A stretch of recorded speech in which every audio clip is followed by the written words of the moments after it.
सत्यानाशी बजट है। निर्मला सीतारमण जी जो है वो प्याज लहसुन तो खाती नहीं, तो उनको इसका पता नहीं है। इसी तरह बहुत सारी उनकी बातें हैं। उनके पति ने खुद कहा है कि इंडिया को घर की तरफ ढकेलने वाली जो है मेरी पत्नी है या बीजेपी पार्टी है। अगर उनके पति प्रभाकर सीतारमण के बारे में आप जानें तो वो तो साफ तौर पर कह चुके हैं ना। हम क्या कह सकते हैं। ये चाहे रेल मिनिस्टर हो चाहे फाइनेंस मिनिस्टर हो, दोनों का दोनों ने सत्यानाश करके रखा हुआ है देश का। इतने एक्सीडेंट्स हो रहे हैं, इतने ये हो रहे हैं, फाइनेंस में तो पूरा सत्यानाश होकर रखा हुआ है। हसन साहब, जिस तरह से देश में जो है देश की वो एक कम्युनिटी को बदनाम किया जा रहा है, टारगेट किया जा रहा है। अभी जो है कावड़ सेवा शिविर में क्या नाम फल वालों के उस पे रेडियो पे नेम प्लेट लगाया गया, उसको लेकर क्या नहीं, मैं ये कहूँगा कि देखिए, जब से योगी आदित्यनाथ जी आए हैं तब से यूपी दूसरा गुजरात बनता हुआ जा रहा है, जो यानी हिंदुत्व का ब्राह्मणिकल जो हिंदू राज है या मनुस्मृति का जो राज है वहाँ पे लागू है। जैसे चाहे मनीषा वाल्मीकि का मामला हो, चाहे वो किसी का भी मामला हो, SC ST एट्रोसिटीज़ का मामला हो या मुसलमानों के एट्रोसिटीज़ का मामला हो, तो ये शुरू से होता आया है और आगे भी होता रहेगा। क्योंकि मुसलमान भारत में 3rd क्लास सिटीज़न बन चुका है, SC ST OBC जो है भारत में 2nd क्लास सिटीज़न बन चुका है। जो भी उनके इससे टकराता है वो उसकी बैंड बजा देते हैं। अभी आप देखिए, जो सुप्रीम कोर्ट ने फैसला भी दिया है आरक्षण का, पूरी तरह से कह सकते हैं आप आरक्षण को ख़त्म ही कर दिया है। अब आप बताइए, एक बच्चा जो बिल्कुल भी उसके पास कुछ भी नहीं है, एक आदमी कुछ भी नहीं है, अपने बच्चों को कैसे पढ़ाएगा? एक आदमी पहले अगर एक चपरासी की नौकरी करके भी जाता है तो और अपने बच्चों को उस पैसे से पढ़ा लेता है, पढ़ा के अगर वो उसको रिप्रेजेंटेटिव यानी आरक्षण के माध्यम से अगर वो नौकरी इसकी तरफ आता था, वो भी सुप्रीम कोर्ट ने अब रोक दिया। नहीं, जो काम सरकार खुद नहीं कर पा रही है वो काम सुप्रीम कोर्ट के जरिए से करवा रही है। लेकिन लोग तो कह रहे हैं ना कि इस रिजर्वेशन का जो ये फैसला सुप्रीम कोर्ट का है, इसके माध्यम से उन तमाम लोगों को फायदा मिलेगा जो जिनको पहले कभी इसका फायदा नहीं मिला। ये देखिए, ये बिल्कुल दोगलापन है। मैं समझता हूँ सुप्रीम कोर्ट ने जिस तरह से इसके मामले में योगी जी के फैसले को बाईपास करके या उसके अगेंस्ट में फैसला देके दिखा दिया कि हम कितने लिबरल हैं, उसके बाद इस किस्म का फैसला लेके आना, वो मतलब दोगलापन है। मैं खुल के कह रहा हूँ, सुप्रीम कोर्ट का ये दोगलापन है।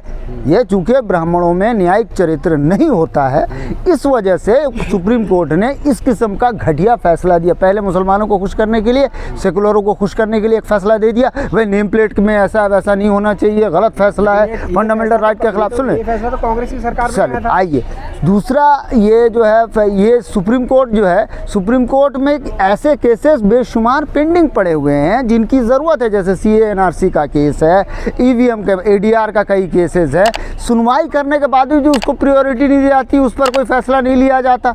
ये सिर्फ ढकोसला है, ढोंग है। इस पर जो है मोदी जी ने तो खुद कहा था, आपका जो PM केयर फंड का या और उसके बाद जो ये इलेक्टोरल बॉन्ड के बारे में वो सुप्रीम कोर्ट ने फैसला दिया, अभी तक उस पर कोई कार्रवाई हुई? अभी तक पूरा डाटा निकल के आया? बताया गया? नहीं बताया गया। EVM पर कोई सवाल हुआ? नहीं हुआ। अब तो EVM पर बोलने पर जितने मीडिया है जो एक्टिविस्ट है सबको पकड़ के जेल में डाल दो। EVM की धांधली, उसके बाद आपका ED CBI और उसके बाद चुनाव आयोग की धांधली, इन सबको करके भाजपा जो 240 सीट लेके NDA सरकार बना के बैठी हुई है। और वो भी अब बैसाखी की सरकार है, डरा के धमका के इसी तरह से काम चला रही है। और क्या? और मैं समझता हूँ भारत को घर की तरफ धकेल दिया गया है। मैं आपके चैनल के बन रहा है, कोई नया भारत नहीं बन रहा, भिखारी भारत बन रहा है, हिंदू राष्ट्र का भारत बन रहा है, जो ब्राह्मणिकल हिंदू राष्ट्र की तरफ अग्रसर है और बन चुका है। ये पूरी तरह से सुप्रीम कोर्ट और ये जो सरकारी, आप देखिए, मुसलमान अगर सड़क पे नमाज़ पढ़ ले 20 मिनट के लिए तो उसको लात मार दिया जाता है। और ये जो यहाँ कांवड़ी आ रहे हैं उनको फूल बरसाया जाता है। What the hell? कैसे ये सेकुलर है? ये हिंदू राष्ट्र है, ये टोटल योगी जी का हिंदू राष्ट्र है। तो दिक्कत क्या है आपको इससे? बिल्कुल दिक्कत है। जब तुम कॉन्स्टिट्यूशन में लिखा हुआ ये डेमोक्रेटिक सेकुलर राष्ट्र है, तुम कैसे हिंदू राष्ट्र ये कर रहे हो?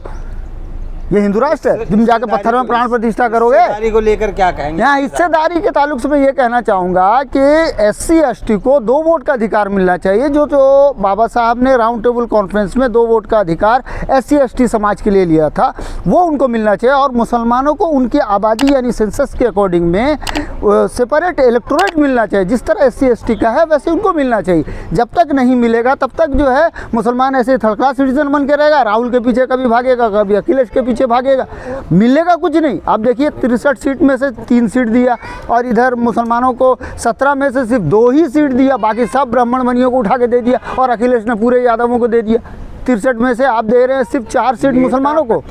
पांडे जी बना दिए। हाँ जी, वही बात, पांडे जी वही है ना जिन्होंने जो है जब 84 सीट इसकी देनी थी, प्रोफेसर की भर्ती करनी थी यूनिवर्सिटी में, और 83 ब्राह्मण को भर दिए, एक ही रखा था ओबीसी, याद है ना। वो तो महान है। देखिए अखिलेश जी का भी वही है, वो भी 2 गोले हैं, बहुत बड़े मतलब ये हैं वो, आप कह सकते हैं। संविधान लेकर चुनाव जीत गए, संविधान जीतने के बाद कहते हैं हम राम के आदर्शों पर चलेंगे। व्हाट द हेल, हमें पता है वो जो है, लेकिन क्या करे, वो अपनी दुकानदारी चला रहे हैं।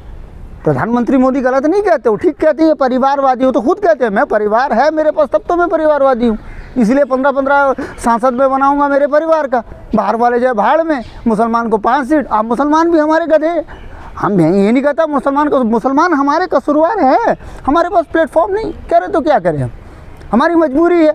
उनको भी पता है इनकी मजबूरी है, साले जाएंगे कहाँ, भाजपा तो उनको टिकट देगी नहीं, हम ही देंगे, जो 2-5 देंगे उसी से लेकर संतुष्टि करनी पड़ेगी, नहीं करोगे तो जाओ, पावर तो हमारे पास ही है। नेता प्रतिपक्ष बनाने की बारी आई, सिर्फ 4 ब्राह्मणों में से 1 बिक गया उनको, 34 ब्राह्मण ये मुसलमान नहीं दिखे, 19 जो है ये नहीं दिखे, SC ST नहीं दिखे, उसके बाद पटेल खुद 12 हैं वो नहीं दिखे इनको, ये बात होती है ना। तो ये आप कह सकते हैं टोटल ये जो है ना एक ही पिच पे बीजेपी और कांग्रेस दोनों एक ही पिच पर खेल रहे हैं।